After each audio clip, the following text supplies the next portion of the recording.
78 Sports TV here. Salute to the mighty ldbc. Smash the like button and hit the subscribe. Turn on your notification bell so you'll be notified when I drop a new video. And if you're digging the video, go ahead and share this joint. So those of y'all that know, Cam and Mace, It Is What It Is podcast, one of the best podcasts in the business. They had on Adrien Broner, former multi-division world champion. Adrien Broner was on their podcast. Cam has a relationship to some degree with Adrien Broner. I guess they ran into Adrien Broner at the casino. He was already a little tipsy or whatever. They invited him to come hang out on the show. So Broner went in and he says clearly, like, hey, man, y'all good. Like, he get the impression like he didn't know he was going to be on the show. But Cam told him, like, no, it's all good, bro. I got some, I keep a little something with me, so we're going to take care of you. We know your time is money. So they basically tell him, you're going to get paid to be here, right? Even if it's just on the fly. So Stat Baby is their the third person there, the one who gets the topics and stuff together for them, the eye candy, you know what I'm saying? Beautiful young Stat Baby. Now, that's like, Stat Baby's like their little sister, you know what I'm saying? Cam and Mace, they're very protective over her. I've seen several episodes where they're very, protective, as they should be, you know what I'm saying? When you got history like Cam and Mace got, and you known for being like, in the streets, you known for being, you known for handling yourself a certain way, especially when it comes to chicks. When you have a young lady like Stat Baby on the team who's working with you, she's eye candy. You gotta protect her. You can't be fraternizing, sleeping with her, nothing like that. You gotta protect her because it's just gonna be bad business if you don't. Okay, now, Broner was told by Cameron, not to mess with Stat Baby. Like, that's my little sister, blah, and her dude here anyway, so just chill, don't be messing with her, flirting with her and stuff like that. You know what I'm saying? Her guy here. Broner spoke, I guess, like he understood the assignment, but he started flirting with her, so which irritated Cam. You can tell. I've been in that position before. And then Cam gave him another warning, like, chill, bro, whatever. Broner did it again. And again and again. And Cam even said that it was instances where they had to stop taping and he had to tell AB, like, I'm talking about not behind the scenes footage. I'm talking about, hey, cut. Bro, what's up with you? Chill out, bro. I told you her dude here, man. What's wrong? And then AB like, oh, yeah, you're right. My bad. Yeah, like, nah, bro. Nah. So I understand completely why Cameron reacted the way he did. And he handled it like a G, very calm, cool, collected. He was mad, though. You could tell he was mad. And that's why he ended it, because he was trying to stop from saying something to Adrien Broner, because he didn't want to disrespect AB, but he also didn't want to watch AB disrespect himself or disrespect Stat Baby or end up getting messed up in that studio up in there, especially when old girl boyfriend up in there. You already in here tipsy, right? You look like you dolo or with one or two people. You don't know who this girl dude is and who, like, you act like you don't care because you drunk. And you a boxer, so you think you can whoop everybody, but that's not the case. AB done got whooped and thrown out of several strip clubs and nightclubs all over the country for the last 10 years, right? Because he get drunk and, out of his mind and stuff like that, out of his body, and can't defend himself or control his mouth. Now, I'm gonna play some clips for y'all, and we're gonna talk about it. Now, this is female boxer Raquel Miller. This is her. She came out and responded to the situation with AB, and she gave her own testimony. That I should. So I got online today. I see that Cameron put Adrien Broner out of his interview today for pretty much coming on to that lady and being inappropriate. And it healed something inside of me, because Adrien Broner was on some BS with me too before. 2012, I won nationals. I was super excited. It was my first time on the national scene. Adrien Broner was at the nationals and he was supporting one of his friends that was an amateur boxer. So we win, we're excited, we're all at a bar. And it's a very large bar. It's like a rectangular shaped bar. And most of the people that won, they're all there celebrating, having celebratory drinks. A good friend of mine, she's buying me wine because I'm not really a big drinker, but she's like, come on, Raquel, have you some wine. So she's buying me wine. We having a good time. We laughing, we joking and stuff. Adrien Broner's at the opposite end of the bar, you guys. He like, what's up? And mind you guys, I don't know this man from nowhere, so I don't even realize that he's talking to me. So I'm like, kind of like looking. He like, I'm talking to you. I'm like, what's up? He like, man, what's up? What you drinking? I'm like, I'm good. Don't even worry about it. Because like I said, I don't like your energy, so I definitely wouldn't want you to buy me no drink. And my homegirl got me anyway, so I'm good. He like, man, F all of that. I said, what you drinking? I'm like, and I said, I'm good. You know, I'm nice, y'all, but I ain't that nice. So I'm like, you know, so now it's starting to kind of turn into a situation. He's like, man, what's up? Like, I'm about to send you my room, or you finna come to my room. Like, you finna turn up. Wait a minute, bro. Who you talking to? Like, you straight got me messed up. So, you know, guys, like, I don't really take to disrespect really kindly. So I start turning it up. It started being all kind of vulgar language, going back and forth. Nothing is funny about this, but I'm laughing at the fact that my temper will flip real quick. But it was really shocking and irritating and disrespectful that this man just thought it was cool to, one, disrespect me, two, disrespect the young lady that he was with. I don't know if I mentioned that, but he was with a young lady. And then three, just think that it was cool with him to just try to tell me I'm coming to his room and he don't care about nothing else that I got to say about it.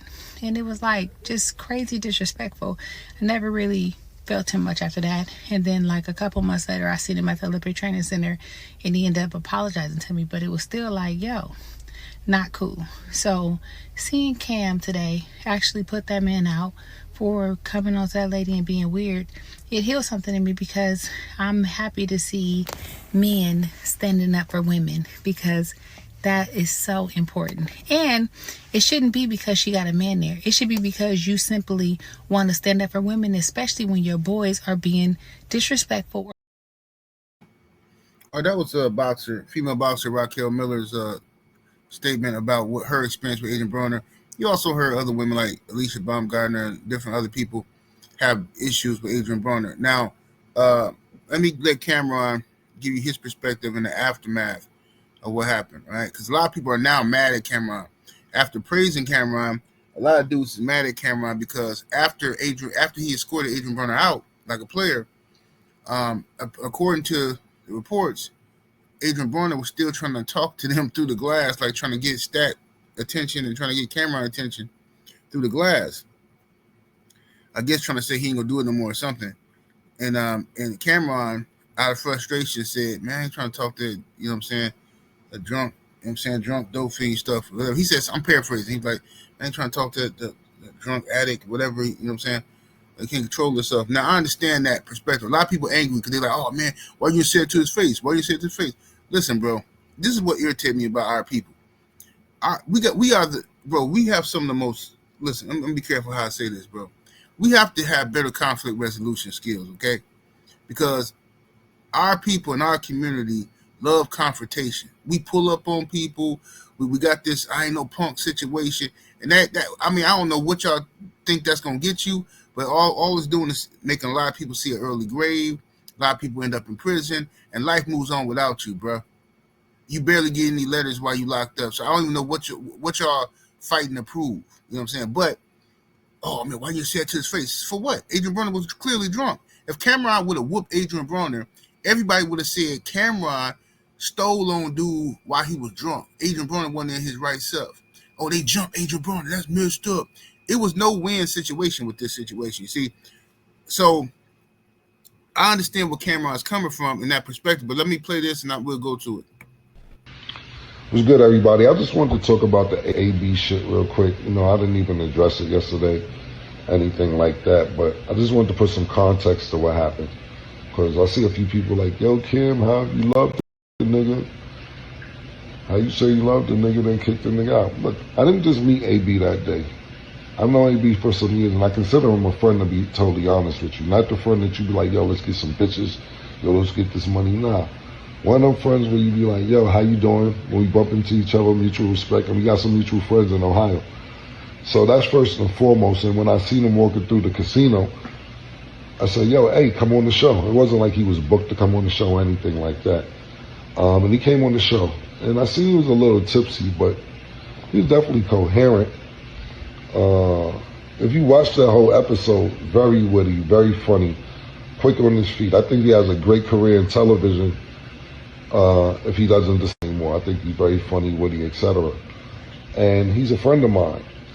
But the context of the whole thing was basically if your friend comes to your house and he keeps flirting with your 23-year-old sister after you ask him, stop flirting with my 23-year-old sister, and he doesn't listen, you gotta get out of my house. That's basically the whole context to the whole shit. It's not a lot to talk about, to be honest with you. It wasn't a proud moment. It's more of a, I would say, what's the word I'm looking for? It isn't embarrassing, it isn't proud, it's more like a damn moment. Because I know AB's talent, and I know what he could do. And I'm like, yo, bro, this dude could really be one of them dudes. He's one of the few boxers that know how to fight, and not only know how to fight, when he's in shape, he knows how to sell it.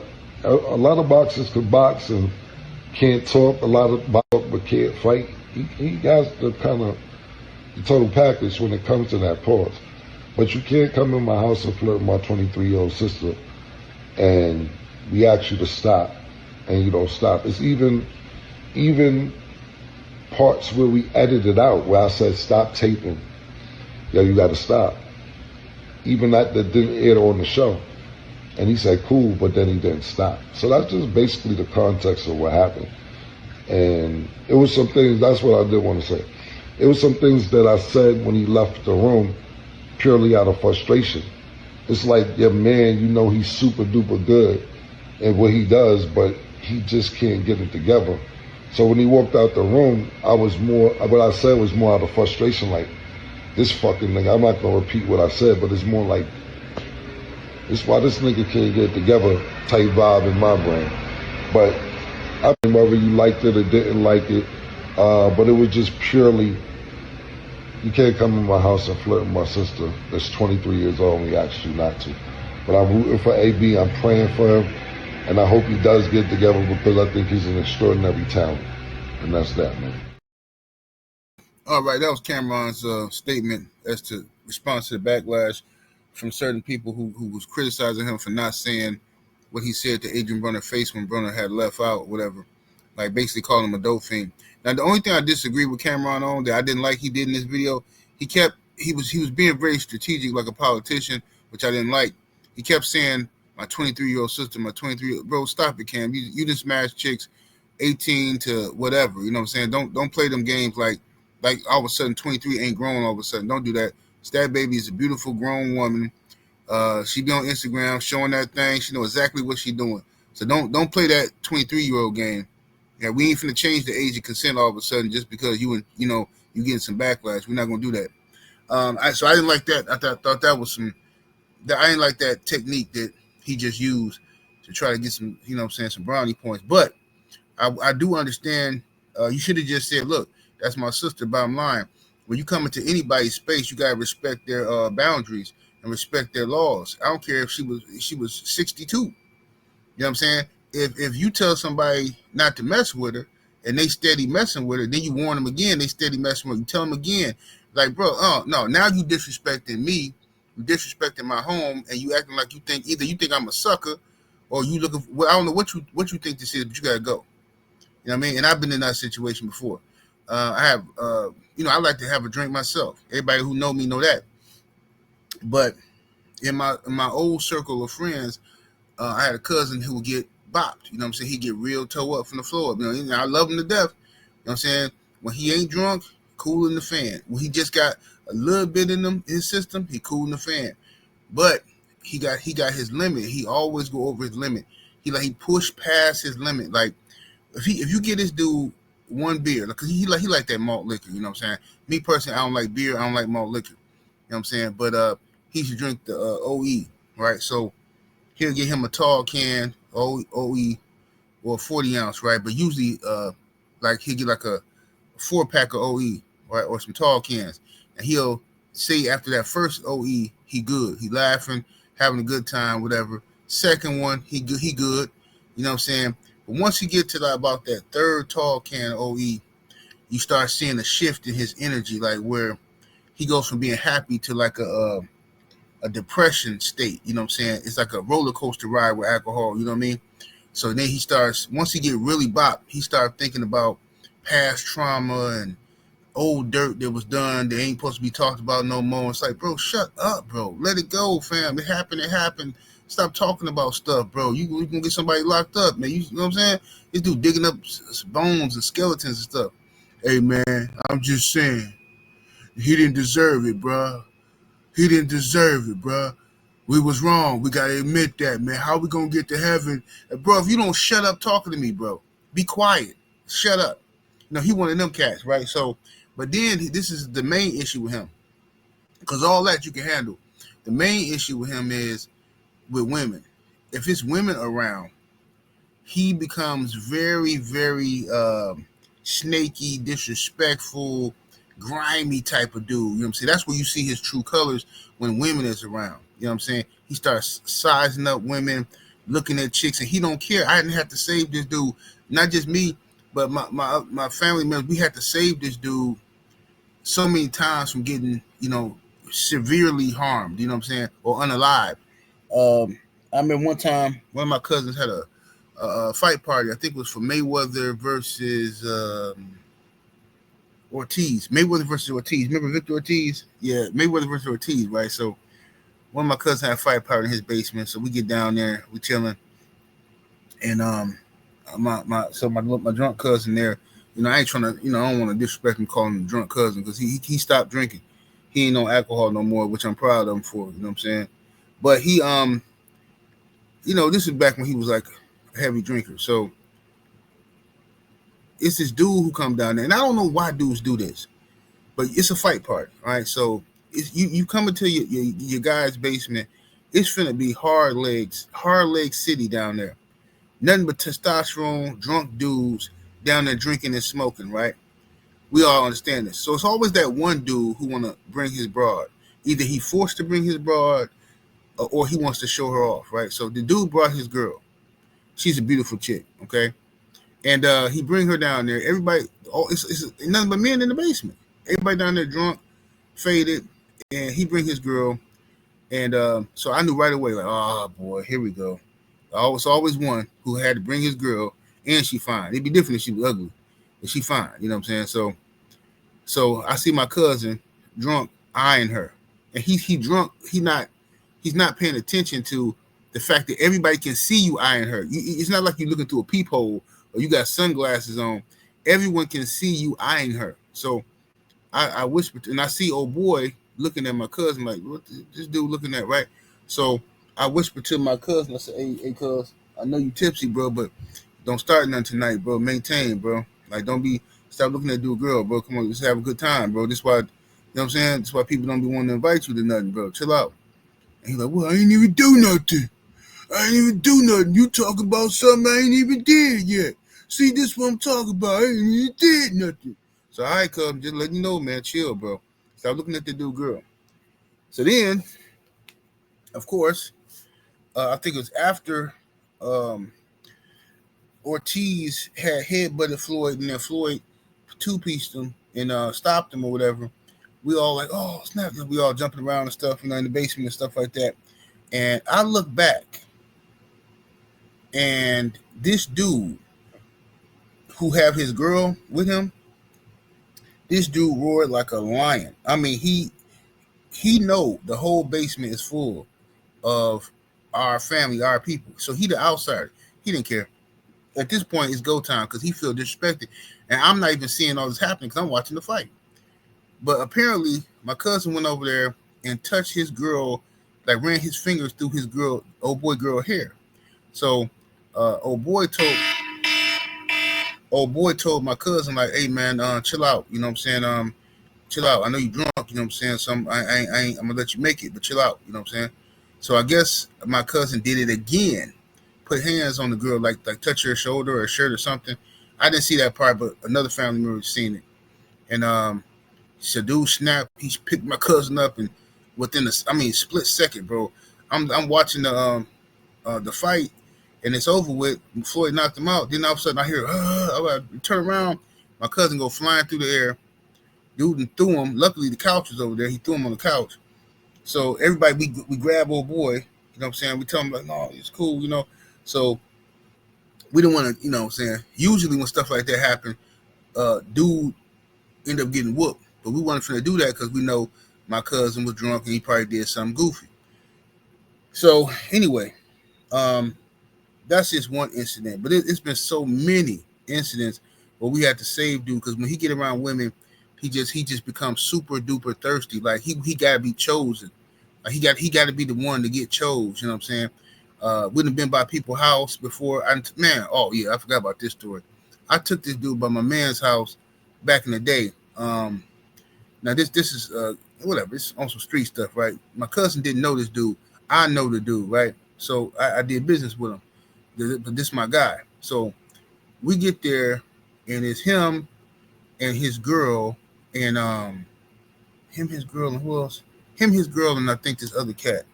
Um, so my cousin just happened to be with me. So when my man's called me, he's like, "Hey, bro, you know what I'm saying? You want to come through, kick it, man?" I said, "Man, I got my cousin with me." He's like, "Man, you can bring your cousin." I said, "But I'm thinking like, man, this is the wrong cousin to bring. I don't want to bring him.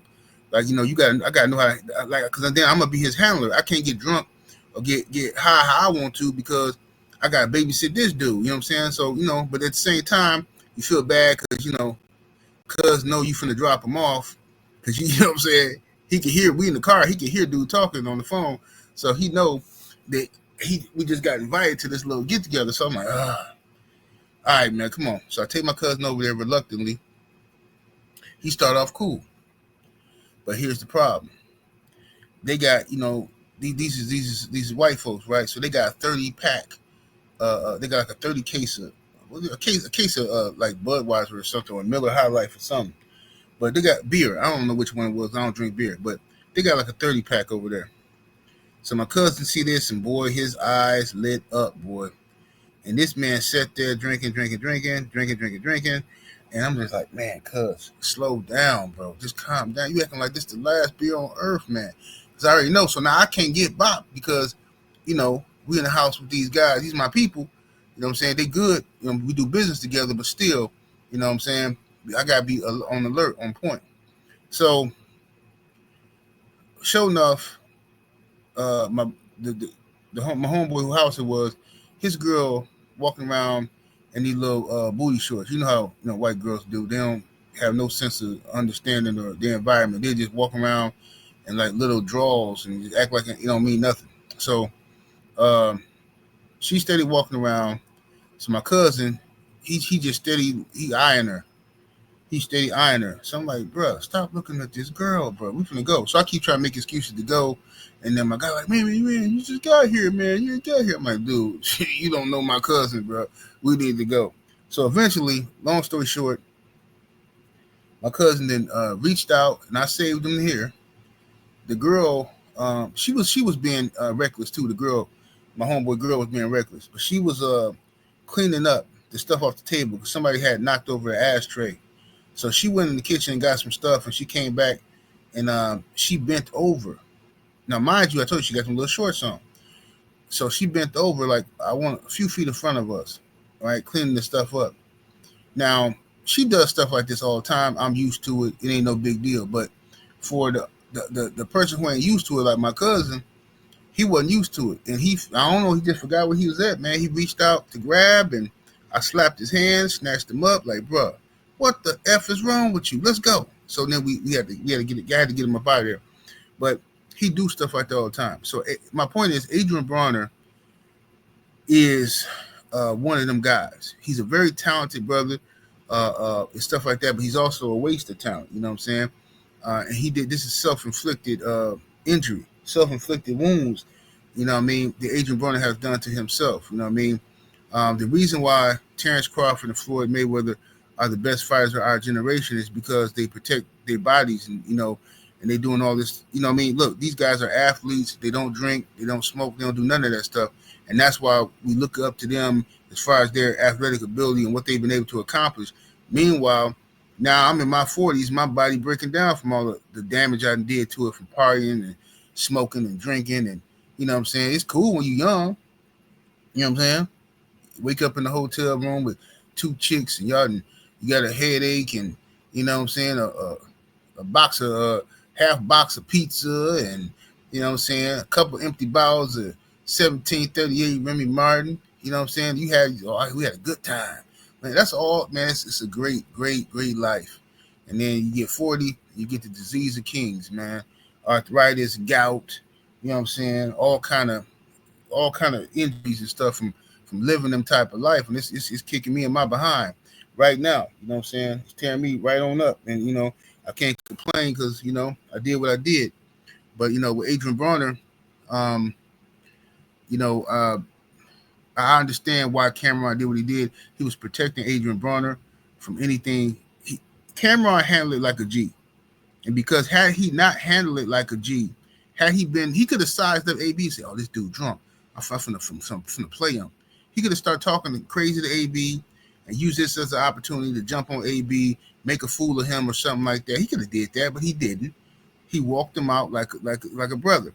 Also, he protected Stat Baby in two different ways. One, he know her better than we know her, right?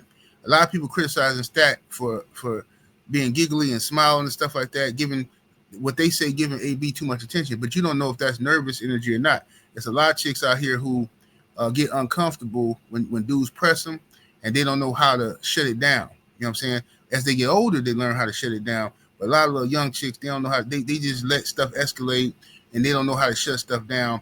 Like a lot of girls get strong armed out of their phone numbers because they scared to tell a dude no because these little youngsters now are knock them smooth out. These dudes have robbed me anything. Oh, you think you stuck up, or you think you this and that. Plenty of girls have told me dudes have strong armed them out of their number. They going into Walgreens, it's 4 dudes sitting out in front of Walgreens. And they're like, "Oh man, I hope this dude don't say nothing to me." They just want to go in here, get my stuff, and get out of here. One of my homegirls told me she went to go get some feminine hygiene products. She, that time of the month had came around, so you know how women be feeling when that stuff happened. They already feel sick and dirty and all kind of stuff, right? So she wanted to get some feminine hygiene products. She got the car. She said she got a bonnet on her head, some sweatpants, and some flip flops, right? And she said it's like 5 dudes in front of Walgreens, and she like, man, whatever, But she's like, maybe they ain't gonna say nothing to me since I'm looking dusty. She said she was walking past, and 2 of the dudes like, "Hey, what's up with you?" Blah blah blah, And she was like, "Oh, nothing much. I'm just, going to take care of some business." She walked past him. She get her feminine hygiene products. She leaving out the store. She come back out, and she said one dude literally grabbed her by her arm, literally grabbed her by her right arm. And was like, "Hey, let me walk you to your car." She was like, "No, thank you, I'm okay." And so she pulled her arm back. She said, dude was like, "Oh, you finna act funny? You finna act funny?" You know what I'm saying? And she said the dude took a posture like he spread his leg like he was finna steal on her or something. So she was like, he squared up with her. So she was like, "Whoa!" Like, so she said instantly her survival instincts kicked in, and she played it off, and like, start smiling and and then he said the dude calmed down instantly, and she ended up giving him, her number, and then she said that once she gave him the number and dude texted her or whatever, that's when she just ignored his calls from that point on. But yeah, that's so you never know. Some women, you can't pick up on the signs like that. Some chicks don't necessarily shut stuff down. So that's if she with her big brother Cameron and Mace, then that's up to them to shut that down. Also, because they would know if she uncomfortable or not. They know her body language. But also, it was Cameron saved Stat in the sense that if she wasn't, let's say she was feeling like what AB was doing, right, and she don't know no better, because a lot of these young chicks be thinking they smart and all that stuff, and some of them is, a lot of them is, but Cam could have just been like, "Look, first of all, AB is finna do you filthy. He finna do you dirty. And Stat, I don't want you out here building a reputation of being a thotty potty. Because once you mess with AB, he gonna tell everybody that's just who he is. AB is snitch. You know what I'm saying? He gonna tell everybody on what happened, and then your reputation gonna be bad, and every dude you gonna be known as an industry pass around. Because that's how it is, unfortunately, for chicks. A chick mess with one or more than one person in the industry, then they gonna call her an industry hoe or pass around. You know what I'm saying? That's just how it go. You know what I'm saying? So, with that being said, hope AB get his stuff together, but I've been hoping that for I don't know how many years. You know what I'm saying? Seemed like forever. Seemed like going on, 15 years or something. You just been hoping, or more than 15 years. You hoping for AB to to get his stuff together. But AB he got a lot of talent, charisma, and all of that, man. But because he hadn't dealt with his past trauma and hadn't had therapy to deal with that, he tried to self medicate with alcohol. That can all that's caught up with him and it's broken his body down. You heard Earl Spence say the same thing. Earl Spence said the worst mistake he ever made. I think I'm paraphrasing, but I think he said Earl Spence said the worst mistake he ever made was drinking, trying to be a boxer and drinking. You know what I'm saying? And that's serious, bro. I'm telling you, as a person who drink, I'm telling you, look, bro, you cannot be no athlete and be drinking like that, partying, I should say, because some people can have a drink, if you drink like once a week or something, or have a glass of wine at dinner, that kind of stuff ain't gonna really bother you. However, if you live a lifestyle of partying, you know what I'm saying, and especially if you kicking it with chicks and stuff like that, bro, that can become an addictive lifestyle. You know what I mean? That can become a real addictive lifestyle. And you out here shaking and moving, and you feeling like a King Kong. You know what I mean? And can't nobody see you. And then 20 years later, boy, you walking around here like an old man limping, and you don't know what happened, man. It's just, bro, it's brutal, fam, brutal. You know what I'm saying? So anyway, that's my 2 cents on the matter. 78 Sports TV, salute to the mighty LDBC. And make sure y'all go check me out on Patreon, man. Patreon.com/78 Sports TV. That's patreon.com/78 Sports TV. Come on over there and get some of that good game. Sub to the Tales of a Hustler tier or the LDBC tier. You know what I'm saying? Whatever tier suits your best needs. And I'm going to holler at y'all in a minute. We're up out of here. Deuces.